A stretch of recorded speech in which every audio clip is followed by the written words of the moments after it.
પહેલાં મુખ્યમંત્રી બનેલા અને પછી ચૂંટણી લડેલા, અને બીજા દિગ્ગજ નેતા એવા હતા કે પહેલાં ચૂંટણી લડ્યા અને પછી મુખ્યમંત્રી બન્યા આ પંચમહાલની બેઠક ઉપરથી। નમસ્કાર દર્શક મિત્રો, ગુજરાતની અંદર 26 લોકસભા છે અને એમાંથી અમુક લોકસભા વિશે અમે તમારી સાથે વાત કરી છે। તો આજે એક એવી જ લોકસભાની વાત કરીશું જેનું નામ છે પંચમહાલ લોકસભા। આ લોકસભા બેઠકની ઇન્ટરેસ્ટિંગ વાત એ છે કે આ બેઠક ઉપરથી ગુજરાતના 2 દિગ્ગજ નેતાઓ ચૂંટણી લડ્યા હતા। એમાંથી એક એવા ચૂંટણી લડેલા કે જેઓ પહેલાં મુખ્યમંત્રી બનેલા અને પછી ચૂંટણી લડેલા, અને બીજા દિગ્ગજ નેતા એવા હતા કે પહેલાં ચૂંટણી લડ્યા અને પછી મુખ્યમંત્રી બન્યા આ પંચમહાલની બેઠક ઉપરથી।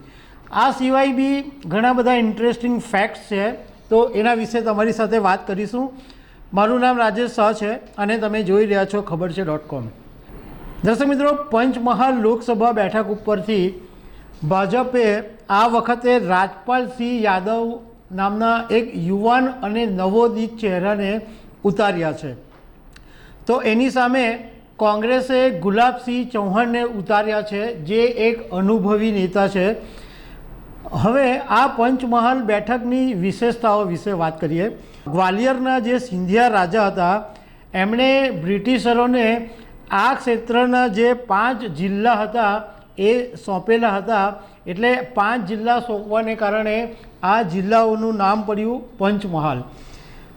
પણ પંચમહાલ જિલ્લો પંચમહાલ જે વિસ્તાર છે એમાં 3 જિલ્લાઓની અંદર આખો વેચાયેલું છે અને 3 જિલ્લાઓનું બહુ મહત્ત્વ છે। આ 3 જિલ્લામાં જે જેનો વર્ચસ્વ હોય એ જીત મેળવતા હોય છે। બીજું ઇન્ટરેસ્ટિંગ ફેક્ટ એ છે કે અત્યાર સુધીમાં આ પંચમહાલ લોકસભા બેઠકના 3 વખત નામ બદલાયા છે। 1957થી 1962 સુધી આ બેઠકને પંચમહાલ્સ કમ બરોડા ઈસ્ટ એવી રીતના ઓળખાતું હતું, અને એ પછી 2004 સુધી આ બેઠકને ગોધરા બેઠક તરીકે ઓળખવામાં આવતી હતી, અને 2000 પછી આ બેઠકનું નામ બદલાયું અને હવે અત્યારે પંચમહાલ બેઠક તરીકે ઓળખાય છે।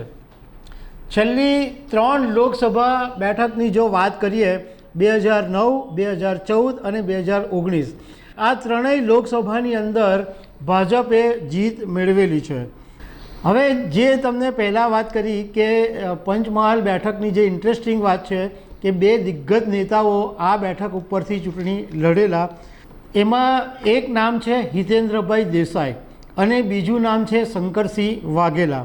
હિતેન્દ્રભાઈ દેસાઈ 1965થી 1971 સુધી ગુજરાતના મુખ્યમંત્રી રહી ચૂક્યા હતા, અને એમણે 1977ની અંદર લોકસભાની જે ચૂંટણી છે એ ગોધરા બેઠક ઉપર, તે વખતે ગોધરા નામ હતું એટલે ગોધરા બેઠક ઉપરથી લોકસભાની ચૂંટણી લડેલા, અને 1380 મતથી માત્ર હિતેન્દ્ર દેસાઈ જીતેલા।